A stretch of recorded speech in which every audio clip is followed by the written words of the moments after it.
Cela fait maintenant 2 semaines que le halving est passé et aujourd'hui on va se focaliser sur quelques projets de l'écosystème Bitcoin lors de ce top 10 spécial écosystème Bitcoin. On va commencer par définir quelles sont les différentes narratives à l'intérieur de cet écosystème et ensuite je vous présenterai différents projets sur lesquels il serait potentiellement intéressant d'investir. Comme d'habitude, ceci n'est pas un conseil en investissement, je ne fais que te présenter des projets que je trouve pertinents, que je trouve intéressants. À toi de faire tes propres recherches plus poussées. Moi, je ne passe que sur la surface des projets afin de te les présenter de manière rapide et efficace. Je t'invite donc à faire tes propres recherches avant d'investir. Également, cette vidéo sera la première partie de ce top 10. Donc, si vous souhaitez avoir le deuxième épisode, je vous invite à mettre un like. Et à partir de 50 likes, alors je saurai que c'est quelque chose qui vous plaît. Et je ferai la deuxième partie sur cet écosystème qui cache de très très belles pépites. Je vous invite également à vous abonner à la chaîne. Ça donne beaucoup de force pour continuer à vous donner de la valeur. Et je vous en remercie énormément. Donc, avant de commencer, je vais vous expliquer quels sont les différents narratifs qu'on peut trouver dans ce gros narratif qui est l'écosystème Bitcoin. Donc en premier, nous avons les Layer 2 sur Bitcoin. Donc comme les Layer 2 sur Ethereum, ces protocoles permettent d'augmenter la scalabilité de Bitcoin, notamment grâce à des transactions qui sont moins coûteuses, qui sont beaucoup plus rapides et qui peuvent héberger plus de données. Ça permet également d'amener d'autres univers sur cet écosystème. Je pense notamment à tout ce qui va être EVM compatible, donc qui est le système de programmation que nous retrouvons sur Ethereum. Et ça permettrait également d'apporter beaucoup de protocoles. Voir Bitcoin comme le réseau principal sur lequel on va rajouter une surcouche dans laquelle nous allons justement permettre de faire beaucoup plus de fonctionnalités. Et nous allons donc utiliser la première couche afin d'utiliser la sécurité, sachant que Bitcoin est la crypto-monnaie, la blockchain la plus sécurisée avec son market cap qui est aux alentours des 1000 milliards de dollars. Ensuite, nous avons tout ce qui va être finance décentralisée sur Bitcoin. Donc là, ça va être un petit peu tout ce qui va être utilisation de l'argent directement sur le réseau Bitcoin. Admettons, si Aave arrive à se mettre sur Bitcoin, on pourrait faire des prêts, des emprunts. Pareil avec Uniswap, on pourrait justement swapper certains tokens contre d'autres. Et donc, ces protocoles vont devoir se baser sur des layers 2 pour justement pouvoir avoir la possibilité de faire ce genre de transaction. Bitcoin est un dinosaure comparé à certaines crypto-monnaies. Il est très très lent, il ne permet pas de stocker beaucoup de données, mais grâce à ces surcouches, on pourrait justement développer tout un écosystème de finances décentralisées qui serait appuyé sur la sécurité de Bitcoin. Plus on avance dans les explications et plus on va voir qu'on va rentrer dans ce qu'on appelle la shitcoinerie, car nous avons également le narratif autour d'ordinals. Pour comprendre ordinals, il faut savoir que la plus petite unité de Bitcoin et le Satoshi et qu'un Bitcoin est composé de 100 millions de Satoshi. Le protocole Ordinals, quant à lui, permet d'identifier chaque unique Satoshi et de savoir qu'est-ce qui est attribué à ce Satoshi. Par exemple, ça permet de pouvoir savoir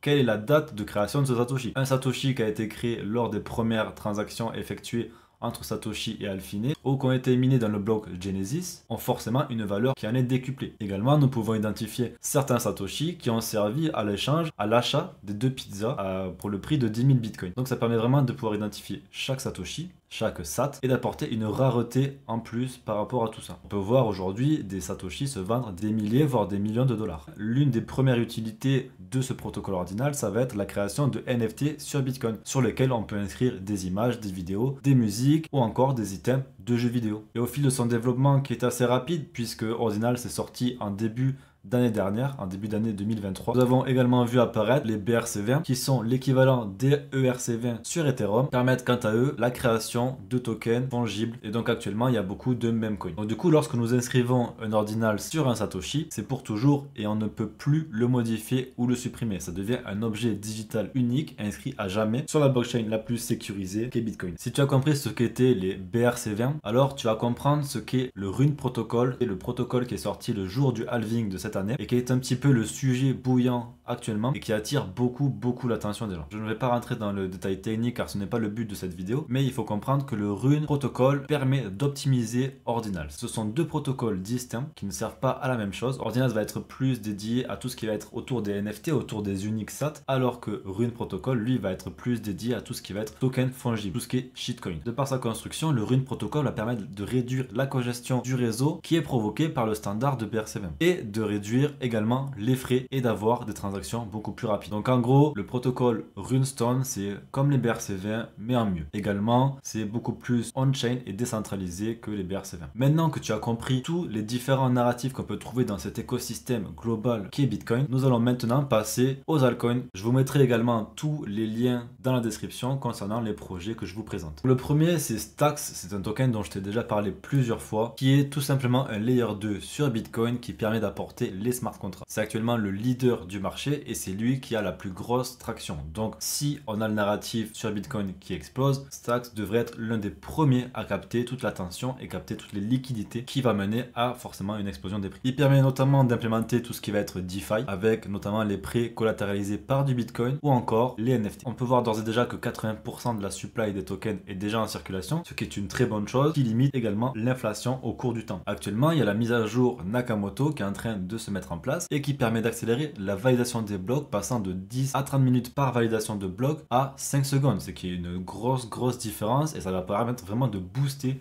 tout cet écosystème Bitcoin avec des transactions hyper rapides. Également, cette mise à jour permet d'assurer la sécurité sur le Layer 1 qu'est Bitcoin. Cette mise à jour va clairement permettre la mise en place de Donc cette mise à jour va clairement permettre la mise en place et le développement de projets DeFi sur ce L2 qui va devenir beaucoup plus accessible au projet. Et c'est tout un écosystème qui est en train de se construire, donc je t'invite vraiment à aller jeter un coup d'œil, à aller fouiller un petit peu dans les tréfonds de cet écosystème car il pourrait y avoir d'autres pépites cachées dans cette petite pépite. Actuellement, nous sommes sur un market cap de 3 milliards, donc c'est quand même un market cap qui est assez élevé comparé à d'autres crypto-monnaies, mais on pourrait tout aussi bien avoir une très belle performance car c'est vraiment une technologie qui révolutionne Bitcoin. Si on se penche sur le graphique, on peut voir que actuellement nous sommes à moins 46% par rapport au plus haut, donc nous avons déjà pratiquement un x2 à faire avant d'atteindre l'ATH. En sachant que le bull run n'a toujours pas commencé, on pourrait vraiment avoir un Stacks qui monte avec des prix très intéressants, notamment les 6 dollars ou encore les 9 dollars, ce qui représenterait pratiquement 1 x 5 à partir du prix d'aujourd'hui. Mais on pourrait très bien aller encore plus haut. On ne peut pas vraiment savoir le prix, je n'ai pas de boule de cristal, mais c'est un projet qui apporte beaucoup à l'écosystème et qui est très apprécié. Donc comme je l'avais montré, regardez, hop, ce que je voulais c'était à partir d'ici, c'était revenir, chercher et puis travailler comme ça avant de partir. On peut voir également que nous avons une droite de tendance que nous pouvons tracer par ici à peu près. Donc tant qu'on évolue dessous, on ne devrait pas voir de hausse actuellement. C'est un peu le moment parfait pour construire ces bagues avant que la prochaine hausse arrive. Nous pouvons voir également ici que nous avons la zone dont je vous parle toujours, la Golden Pocket, qui est exactement l'endroit où se trouve actuellement le prix. On rentre vraiment dans des localisations très intéressantes par rapport à cet altcoin. Passons au deuxième altcoin qui n'est d'autre que Sovryn. Qu'est-ce que Sovryn? C'est tout simplement une app de DeFi. Elle permet de faire des emprunts, des prêts, notamment d'emprunter de l'argent à 0% d'intérêt. Nous pouvons également faire du trading en spot ou du trading en levier et aussi fournir de la liquidité. Également, ils ont créé un stablecoin qui est backé par du dollar. Donc on peut voir que c'est une application qui est très active et qui est également en train de développer son propre layer 2 qui aura comme objectif de permettre la communication entre toutes les dApps et toutes les blockchains, dont notamment d'autres layer 2, qui seront intégrés. Au niveau du token, nous pouvons gagner 6% d'intérêt en stakant nos sauves et ainsi participer à la gouvernance du protocole. Actuellement, 87% de la supply est déjà émise. Donc, ce qu'on voit ici n'est pas vrai. Il n'y a pas 59 millions de tokens sur 100 millions, mais il y en a bien 87 millions sur 100 millions. Et en fait, 31% des tokens sont en staking. 18% des tokens sont dans un fonds qui sont réservés à l'adoption, qui doit être voté par la DAO afin d'être débloqué et d'aider les protocoles et les projets qui voudront s'inclure dans Sovryn. J'ai également regardé l'émission des 13% qui vont rester et ça va se faire progressivement sur les 3 prochaines années. Nous avons une émission qui est assez faible, un projet qui développe énormément et qui se retrouve dans des localisations qui sont intéressantes. Au niveau du graphique, je n'ai pas encore analysé, donc on va faire ça directement maintenant. On va partir d'ici avec le Fibo et on va voir où est-ce qu'on se trouve. Donc nous, ce qu'on veut, c'est chercher toujours cette zone, hein. Vous le savez, on veut cette zone ici. Donc là, on peut voir que nous n'y sommes pas encore. Par contre, on vient de casser les 0,38 ici. Potentiellement, on va venir rechercher les 0,5. On peut voir également que nous avons une tendance, une courbe de tendance qui arrive vers ici. Donc, tant qu'on va évoluer sous cette courbe, je pense que nous ne pourrons pas encore aller voir de plus haut. Donc, observer pour l'instant peut-être assez intéressant. On peut voir quand même qu'on a un bon support ici, car on a été quand même rejeté plusieurs fois.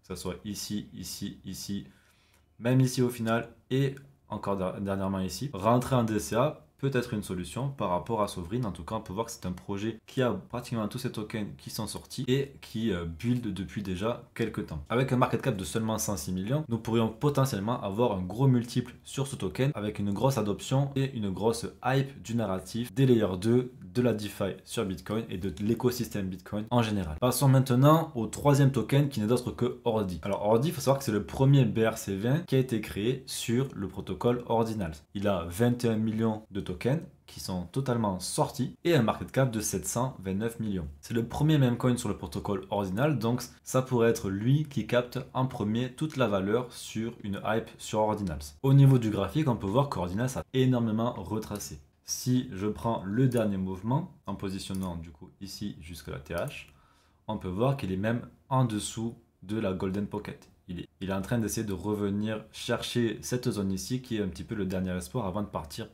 potentiellement à la casse. Il faut savoir qu'avec la sortie de Rune Protocol, potentiellement Ordi n'est plus intéressant à investir dessus car la hype va se transférer vers le Rune Protocol. Maintenant, il est aussi possible que Ordi arrive à tracter pas mal d'attention et que le token regagne également de la force. Donc, je vous laisse regarder ça. C'est assez intéressant quand même de potentiellement se positionner, peut-être en DCA. Attention au niveau du risque que vous allez prendre. C'est vous qui faites vos propres décisions. Je ne fais que vous montrer des tokens qui me paraissent intéressants. Au niveau du quatrième token, ici, nous avons l'un des premiers meme coins sur le protocole Rune. On peut voir que c'est le troisième token qui a été minté et que nous avons d'ores et déjà un market cap de 342 millions. Ce n'est pas énorme. Mais il faut prendre conscience que ce token a été airdrop à tous ceux qui possédaient une runestone. Une runestone qui était un NFT Ordinals donné à tous ceux qui avaient participé à Ordinals et qui avaient 3 Ordinals sur leur wallet au jour du snapshot. Ce dog, pour l'instant, il est sorti il n'y a même pas 2 semaines. Je le retrouve directement sur Magic Eden. Il a pour ambition de devenir le concurrent de Dogecoin en devenant le premier meme coin sur la blockchain Bitcoin. Il a été créé par la team d'un gros influenceur qui s'appelle Leonidas et une grosse communauté s'est construite autour. Donc c'est clairement un petit peu l'équivalent de Ordi pour Ordinals, mais du coup pour le protocole Rune. Donc ça pourrait être un très très bon investissement, surtout si on arrive à rattraper un petit peu Dogecoin qui est à un market cap de 20 milliards alors qu'actuellement nous sommes à 351 millions. 1 x 10 pour monter à 3 milliards serait potentiellement probable. À voir ce qu'il en sera. Pour finir, je te parlais d'une petite pépite qui a seulement 24 millions de market cap, qui n'est d'autre que ZBit. Donc ZBit, c'est le token du projet de BTC Machine, qui est l'un des premiers projets à s'être lancé sur Ordinals et qui depuis build à fond. Ce sont des vrais builders sur l'écosystème Ordinals. Ils ont un track record assez impressionnant en ayant construit un écosystème qui se développe de mieux en mieux. Il faut savoir que BTC Machine est en train de construire un jeu qui s'appelle Satoria. ZBit a un rôle assez important dans l'écosystème de Satoria, ça va devenir la monnaie principale du jeu. Donc comparé à tous les autres Ordinals, tous les BRC20, tous les runes qui sont majoritairement des meme coins, là nous avons un token qui a une réelle utilité, qui n'est pas seulement un meme coin, mais qui est vraiment un token de jeu dans lequel on va pouvoir interagir, qu'on va pouvoir gagner in-game, qu'on va pouvoir utiliser pour acheter, revendre des items. Et c'est là où c'est vraiment intéressant. C'est qu'il y a vraiment une utilité derrière. En plus, nous avons également une supply de 21 millions de tokens, donc c'est très peu. Plus nous aurons de l'utilité par rapport à ce ZBit, plus nous pourrons potentiellement voir son prix évoluer. Comme je vous disais, je mets tous les liens dans la description pour que vous puissiez faire vos propres recherches. Si tu es resté jusqu'à la fin, je te remercie énormément et je te présente Bob qui est un projet dans lequel j'ai déjà fait une vidéo, un tuto avec un potentiel airdrop qui est un layer 2 en plein développement. Hier, ils ont lancé leur mainnet, passant de la saison 1 à la saison 2 de leur potentiel futur airdrop. Si tu veux en savoir plus sur ce potentiel airdrop, je t'ai fait une vidéo que je te mets directement dans la description. Ça pourrait être vraiment intéressant pour récupérer 500, 1000, 2000 $ potentiellement. Donc voilà, c'est la fin de cette première partie sur l'écosystème Bitcoin. Je te remercie énormément d'avoir regardé cette vidéo. Pense à nous mettre un petit like, à t'abonner et moi je te dis à demain, on se retrouve pour la revue de presse.